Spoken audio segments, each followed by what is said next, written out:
যথাগ্নে দাহিকা শক্তি রামকৃষ্ণে সমাগয়া সর্ববেদ্বাসারূপাং তাং শারদাং প্রণমাম্যহম।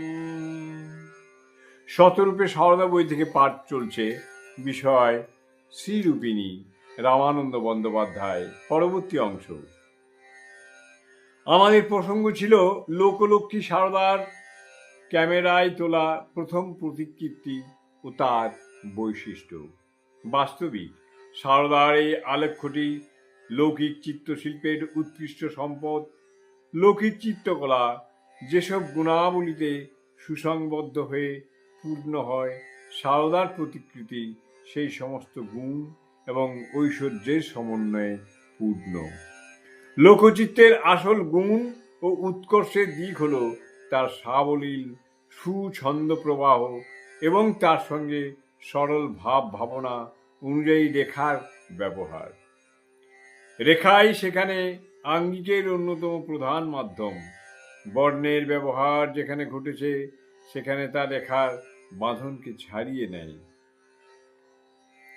সারদার আলেখ্যে সরল সাবলীল ছন্দের যে অনাবিল প্রবাহ আমাদের আকৃষ্ট করে, তা হলো সারদার চিত্র আলেখ্যের আকারের সীমা ধরে একটি রেখার গতিকে ঘুরিয়ে আনলে রূপ নেবে একটি অপূর্ব লোকচিত্র। চারুশিল্প হিসাবেও সেটি হবে একটি অতুলনীয় দৃষ্টান্ত। সারদার অপর উল্লেখিত চিত্র আলেখ্য সম্পর্কেও একইভাবে কথা প্রযোজ্য। প্রত্যেকটি লাবণ্যে সুষমায়-পূর্ণ, কিন্তু কখনোই মাত্রাতিরিক্ত কারুকাজে ভারাক্রান্ত নয়। যথার্থ শিল্পের প্রধান গুণ হল আঙ্গিক কখনো ভাবকে ছাপিয়ে যাবে না। অনেক সময় দেখা যায় করণ কৌশল ও দক্ষতার স্বাক্ষর রাখতে গিয়ে অনেক উচ্চমানের শিল্প প্রাণ হারিয়ে কেবলই শিল্প কুশলতার নমুনা হিসাবে পরিচিত হয়েছে, কিন্তু শিল্পের আসল দিক চিহ্ন হিসাবে প্রতিষ্ঠা পায়নি। আসল কথা হলো আঙ্গিকের কুশলতা নিশ্চয়ই থাকবে, কিন্তু তা কখনোই প্রধান হয়ে উঠবে না।